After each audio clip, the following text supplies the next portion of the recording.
Okay, we need to talk about the elephant in the room, which is that Canon have released this brand new camera, the R5, and we flew down to Queenstown to shoot some content for it with some amazing photographers, and they didn't mention the camera once. And there's a reason for that.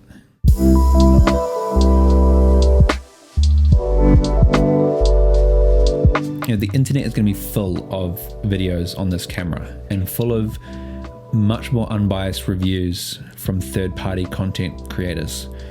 Like people who want to find out about this camera and find out about the specs are going to watch, you know, B&H Photos video. They're going to watch the Camera Store's video. Filmmakers are going to watch Philip Bloom's probably hour-long review on this camera. And so, yeah, that I didn't want to do another one of those videos because it's the kind of video that Canon just can't do unbiasedly. So I thought let's just put the camera in the hands of photographers and let them give us their knowledge on how they shoot, and we'll just see the camera in action. So that was the idea. Hopefully that answered those questions. The shoot itself. This shoot was hectic, absolutely hectic. Not so much the shoot itself, but more the planning of it. Basically, we got these two production models of the R5 in our hands from Japan about a week and a half out from when it was going to be announced. So we had to get the content shot in that amount of time. And our original plan for what we were going to shoot had to change because we were going to shoot something around fashion photography. We're going to be in the studio. With fashion photography, you are usually tethered to the computer. Your camera is attached to the computer via a cable, and you're shooting directly into proprietary software. Problem with that setup is the camera's not released yet, and there isn't functionality between the new camera and the tethering software. And so that shoot just wasn't going to happen before release. So we're like, okay, we'll take that shoot, we'll move it till after release when we've got software support, and we'll take the shoot we had planned with Bailey & Moore and bring it forward. Now, I've worked with Bailey & Moore for years in the wedding industry. They are awesome and they just make it happen. So basically we jumped on a video call with them, and it turns out they're in the South Island for 2 weeks. And so we're like, okay, where are you going to be this weekend? They said Queenstown. Okay. Tom, who works for Canon, happens to be based in Queenstown, so that's perfect. And so we'll meet you there. We're going to do this shoot with a couple. We're going to find a couple in like 4 days. We'll make it happen.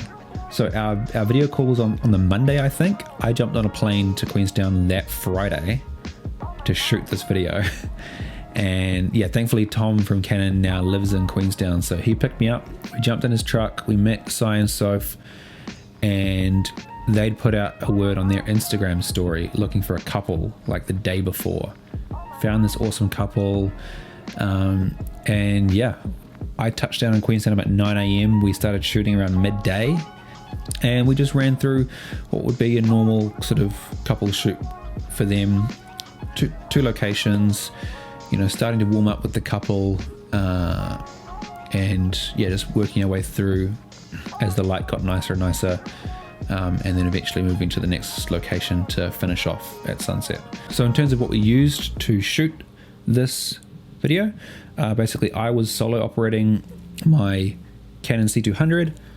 I had a Canon 35mm 1.4 lens on it with a Tiffin ProMist 1/4 filter, just to kind of soften the highlights and make things a little more dreamy. And then for the second camera, we had Tom shooting on the Canon EOS R with on a Ronin S gimbal, and I think he was using a 24-105 lens just so he could get a variety of different shots. And that was our two camera setup basically, and all the audio was running into my C200 directly. And this brings us to the technical difficulties we had with this shoot, which were quite stressful. So basically, in terms of audio, I had planned to have 2 radio mics, one for Sai, one for Soph, going straight into the C200, into each of the 2 XLR inputs on the C200. We arrived on set and one of the cables for the radio mics had ripped and wasn't attaching. So one radio mic down. Thankfully, I brought along my shotgun mic to put on top of the camera as a backup. So I decided to mic up Sai because I knew he would be talking the most. And I put the shotgun microphone on the camera and said to Soph, whenever you want to do some talking to camera stuff, either I'll be close to you and my camera's microphone will pick you up, or you stand close to Sai and his lapel microphone will pick you up. And we just used that as a workaround to make sure we could get enough talking points from Soph on set, and then that all worked. And that worked relatively smoothly for the majority of the shoot. Second problem hit when we got to our second location. And look, this location is stunning. You get up to the top of the hill, 360 degree views of Queenstown, the Remarkables. It's freezing, but it's beautiful. Only problem is there were these giant radio towers, cell phone tower things on top of this mountain. And I get out of the car, boot up the camera, chuck my headphones in, and I hear this squeechy, screaming static in one of my headphones. And I'm thinking, oh no, the radio mic's getting interference from the cell phone towers. But turns out it wasn't the radio mic, it was the shotgun mic running directly from the microphone into the camera via XLR. I don't know how that was getting interference. Maybe someone can enlighten me in the comments below, but we still managed to get through the rest of the second half of the shoot with just Sai's radio mic. We still got some great talking to camera pieces from him on top of the mountain.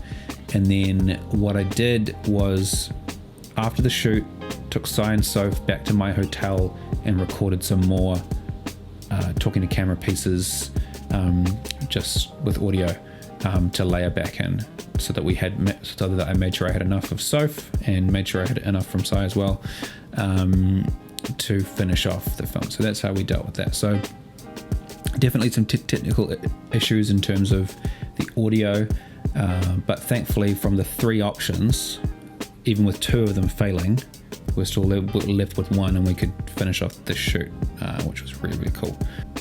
Another question that a lot of people might have is, why didn't we shoot this on the R5? The R5's video specs kind of blow the C200 out of the water, really. There's 2 answers to that question, one of which is that we only had 2 production models in the country at the time. Both Sai and Soph were using them, so we didn't have any more R5s. But the second kind of main answer is that the R5 wasn't really the camera for this particular job. Like in terms of how I was shooting it. So as basically as single operator with subjects mic'd up talking to camera, no extra sound guy, nothing like that, very small crew. I kind of needed not just our C200, I needed my C200 that I knew intimately, that I was comfortable in how it was rigged up, that I just knew how to operate without even looking. For that kind of fast turnaround shoot, I needed that kind of form factor where I could have multiple channels of audio running into the camera. I had my NDs built in, I had my grip all in the right place, and with the technical issues we had around audio, you can see where those extra redundancies, that all comes into its own when you have this kind of fast-paced shoot as a single operator. So actually, in terms of this shoot, whilst the the pure video quality of the R5 would have been far superior to the C200, because I wasn't shooting RAW on the C200, I was just shooting the MP4s. The actual tool for the job was my C200 that I was used to using. So yeah, I hope you enjoyed. I hope you guys got something out of that kind of 13-minute masterclass from those 2. We have more on the way. Stay tuned. And if you guys have any particular areas or niches of photography that you would like to see a professional walk you through how they do what they do, then let us know, and we'll see what we can do. If you've got any questions for me around the specifics on how we shot this video that I haven't covered here, again, drop a comment below and I'll do my best to answer you.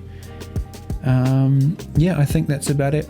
If you guys haven't seen, we've just launched a podcast that I'm hosting called Canon Conversations, where we have roughly half an hour long discussions with professional photographers all over New Zealand on various aspects of photography.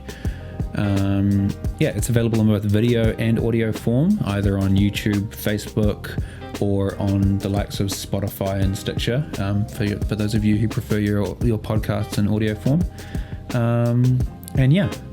Other than that, we will see you guys next time. Peace.